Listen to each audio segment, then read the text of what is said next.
Hi, hello, my dear students. This is your Prasanna Hari Krishna sir, Assistant Professor of Botany, SRR Government Arts and Science College, Karimnagar. So today we are going to see photosynthesis. This is a second class of mine. So already first class is available on YouTube. That is introduction to photosynthesis. Then in today's session we are going to discuss about the contribution of scientists with respect to photosynthetic process. Clear? Then historical background of photosynthesis. So historical background. Right.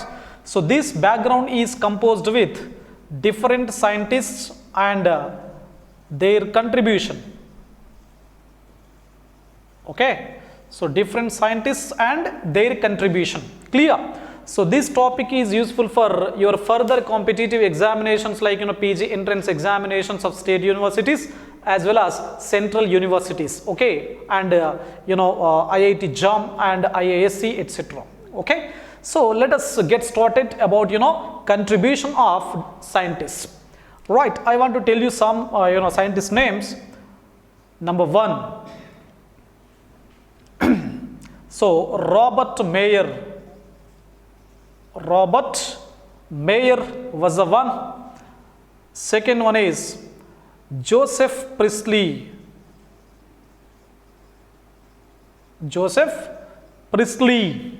Then number three, Lavoisier.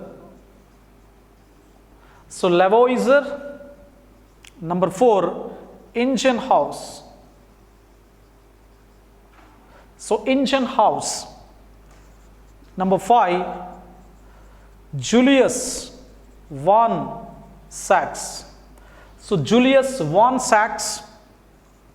Number six, Liebig. So Liebig. Number seven, Senebier. So Senebier. Number eight, Dutrochet. So Dutrochet. Number nine, Rubin and Comyn. So Rubin and Comyn. Number 10, Van Niel. So Van Niel. Number 11, Robin Hill. Okay. So these are the scientists who are related to photosynthetic mechanism. Clear? So let us discuss one by one. The first scientist in this particular segment is Robert Mayer. Okay. So Robert Mayer was a man who said about the light energy. Okay. The light energy in photosynthesis is converted into the chemical energy. The chemical energy. So this is about contribution of Robert Mayer with respect to photosynthetic process. Clear? So simple equation, that is what? Light energy is converted into chemical energy is the contribution of Robert Mayer. So we can analysis what is light energy and what is chemical energy. I have already given you the information related to light. Okay. For example, this is a light which comes to earth. This is what? The plant root system, shoot and leaves. Clear? So this light penetrates into the leaf. Then, so whenever carbon dioxide in the atmosphere enters inside the leaf and whenever the water gets transported from roots to leaf, so what happens? So in the presence of chlorophyll in the leaf and the sunlight. So in the presence of chlorophyll and sunlight, these two compounds, what? Carbon dioxide and water combines together and there is a formation of glucose. What is that? Glucose. So glucose is nothing but what? A chemical energy. So glucose is formed in the photosynthetic mechanism. So glucose is basically a chemical energy which is formed in the presence of light energy, in the presence of sunlight. Okay. So there is sunlight travels. There are several theories. So how the sunlight travels from sun to earth, So it is described by different scientists and different theories are available with us. But so one of the theories that sunlight travels in the form of particles. Okay, so particular hypothesis is there. So according to that particular hypothesis, sunlight travels to the earth in the form of particles. So every particle of the sunlight, for example, just imagine if it is a particle. So this particle can be called as what? Photon. What is that? Photon. So every particle of the sunlight can be called as photon. So this particular photon, nothing but this particular particle of sunlight has some amount of energy. This particular energy is trapped by the leaf. Okay, so this energy can be called as what? Light energy. So what is that energy? That energy which is there in the photon can be called as quanta. What is that? Quanta. Okay, so quanta is a kind of energy which is there in the photon, that is particle of light. So this light can be useful for the combination of carbon dioxide and water in order to form glucose, or you can say chemical energy. Okay, so this particular description was given by whom? Robert Mayer. Clear? Then come to second one, Joseph Priestley. So Joseph Priestley, so who described about photosynthetic process first. Okay, so photosynthetic process was first discovered and described by Joseph Priestley. And one more thing related to this particular scientist Joseph Priestley, he said about release of oxygen. For example, so when you combine carbon dioxide and water, so there is a formation of glucose. In order to formation of glucose, and along with the glucose there is a liberation of oxygen as well. Okay, so oxygen is also liberated during the photosynthetic mechanism. Clear? So liberation of oxygen was explained in detail by the scientist named Joseph Priestley.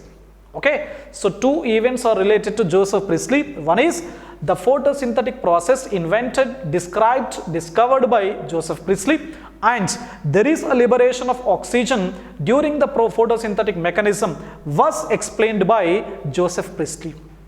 Clear? Then come to Lavoisier. So Lavoisier named O2 as oxygen. The word oxygen was used by Lavoisier. So this oxygen is being released during the photosynthetic mechanism. Right? This was explained by whom? Joseph Priestley. But he did not name it oxygen. Who named it as oxygen? So Lavoisier named O2 as oxygen. So this particular O2 is being released during the photosynthetic mechanism. Clear? Then come to number 4, Ingenhousz. So Ingenhousz explained about role of light in the photosynthetic process. So role of light in the photosynthetic process was explained by Ingenhousz. I have already told you the information regarding light energy. So from sunlight there are different kinds of light. UV light is there, IR infrared is there, cosmic rays are there, X-rays are there. Along with all the different rays, we have one more light, that is visible light. What is that? Visible light. So visible lights, the wavelength of visible light from 390 nanometers to 760 nanometers. I have already given you the information related to this particular light. So this particular light is useful for photosynthetic mechanism. Hence it is called as PAR, photosynthetic active radiation. Clear? So this entire description was given by Ingenhousz. Then come to next one, Julius von Sachs. So Julius, and one more thing, you remember Ingenhousz also explained or given the first equation for photosynthetic process. So equation for photosynthetic process was given by Ingenhousz. So I have already told you the equation. The equation is 6 moles of carbon dioxide and 12 moles of water combines together in the form of HNU, that is light energy, and chlorophyll. Clear? Then there is a formation of C6H12O6, that is glucose or chemical energy, and 6 moles of oxygen is liberated and 6 moles of water is also formed. So this is an equation of photosynthetic mechanism. This particular equation was given by whom? Ingenhousz. Okay. Then Julius von Sachs. So Julius von Sachs explained about the formation of glucose. Explain about the formation of what? Glucose. Glucose nothing but what? Carbohydrate. Okay. So in photosynthetic process, the ultimate main product will be glucose or carbohydrate. So since glucose is a kind of monosaccharides of carbohydrates, so glucose or carbohydrate is formed during the photosynthetic mechanism. So this explanation was given by Julius von Sachs. Then come to number 6, Liebeck. Liebeck told about carbon dioxide. So carbon dioxide enters inside the leaf. This carbon dioxide is helpful for photosynthetic mechanism. Along with photosynthetic mechanism, this carbon dioxide is also useful for the synthesis of proteins and fats. Okay, so not carbon dioxide directly utilized for fat synthesis and protein synthesis. Carbon in the carbon dioxide, remember, carbon in the carbon dioxide is useful for the synthesis of proteins as well as fats. Okay, the main or chief aim of carbon dioxide is to involve in photosynthetic mechanism. Along with photosynthetic mechanism, so it also involves in two different metabolic processes. One is protein synthesis and the second one is fat synthesis. Okay, so this is about contribution of Liebeck. Then come to Senebier. Right, so Senebier, he explained about role of carbon dioxide. So role of carbon dioxide in photosynthetic mechanism. How right, how much percentage is there in the atmosphere? That is 0.03% of carbon dioxide is present in the atmosphere. Right, this carbon dioxide enters through the stomata of the leaf and it is involved in photosynthetic process.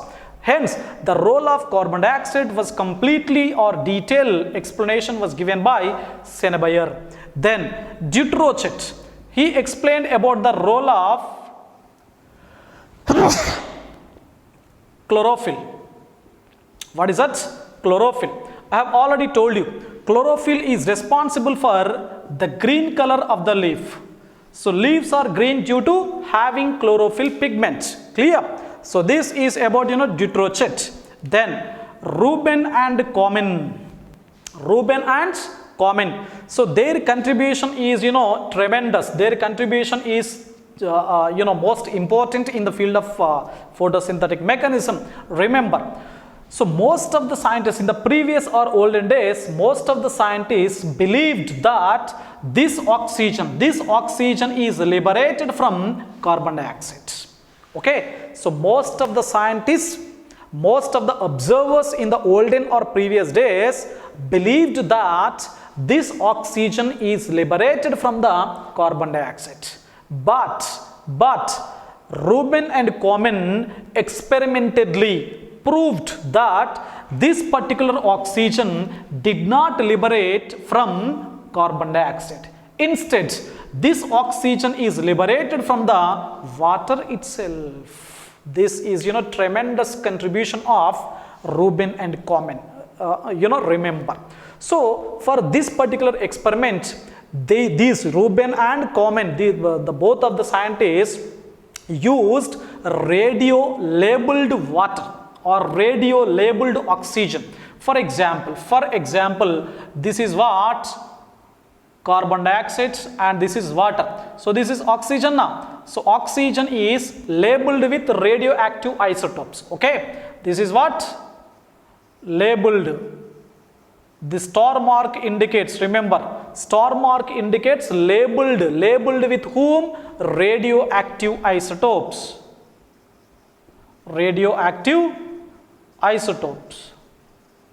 So this particular oxygen of water is labeled with radioactive isotopes. Clear? Then this water, whenever the water combines with carbon dioxide, So this is oxygen. So oxygen is having star mark. Star mark is nothing but what? That is labeled with radioactive isotopes, right? So if you observe this particular photosynthetic process equation, you might know that the oxygen that is labeled with radioactive isotopes is liberated from where? Water. Clear? So just see. This is carbon dioxide, this is water. So from these protons are hydrogens from the water. Protons are hydrogens from the water shifted to carbon dioxide. Okay, hence carbon dioxide is reduced to glucose. Whenever there is a shift of protons or hydrogens from water to carbon dioxide, then the carbon dioxide is getting reduced. Okay, so it is reduced to glucose. Then what remains in the water? Oxygen remains. Okay, so whenever protons moved to carbon dioxide, what remains? Oxygen is remained. Okay, so then this oxygen is liberated into the atmosphere. Clear? And there is a formation of water molecule also. Okay, so if you observe, this labeled oxygen is liberated. So labeled oxygen is available with water. Hence this oxygen is liberated from the water, means the oxygen did not liberate from the carbon dioxide. Okay, so this is experimental evidence, experimentally proved by whom? Rubin and Komen. Right, this is great contribution of Rubin and Komen. Clear? Then come to next one, Von Neil. So Von Neil. So this scientist, Von Neil, basically a microbiologist who had done a very good research on Chromatium. So Chromatium venosum. So Chromatium venosum is basically a purple sulfur bacteria. This is what? Purple sulfur bacteria. So Chromatium venosum, it performs photosynthetic mechanism. So for this experiment, Von Neil used carbon dioxide, 6 moles of carbon dioxide, 12 moles of H2S. Okay, instead of water, Von Neil used hydrogen sulfide, that is H2S. Clear? Then the equation will be, this is light energy, this is what? Chlorophyll. The equation will be, these protons, protons shift to carbon dioxide like this equation. So hence C6H12O6 is formed, that is glucose, and what remains in this process? Sulfur remains. Clear? So 12 moles of sulfur is liberated, and 6 moles of water is also formed. Okay, so this is another experimental evidence that reveals about the liberation of oxygen. The liberation of oxygen is not from carbon dioxide, it is from water. Okay, so this is about a contribution of Von Neil. Then finally we have another scientist, that is Robin Hill, or you can say Robert Hill. So he proposed the reaction called Hill reaction. Hill reaction. So Hill reaction is technically called as photolysis of water. What is that? Photolysis of water. So we have this particular segment in detail. We will discuss each and everything about photolysis of water in the further classes. Just remember, photolysis of water or Hill reaction proposed by Robin Hill. Okay, so this is about contribution of different scientists with respect to photosynthetic mechanism. Okay, so this is today's session. In next session we will have different kinds of pigments which are useful for photosynthetic mechanism. Thank you one and all.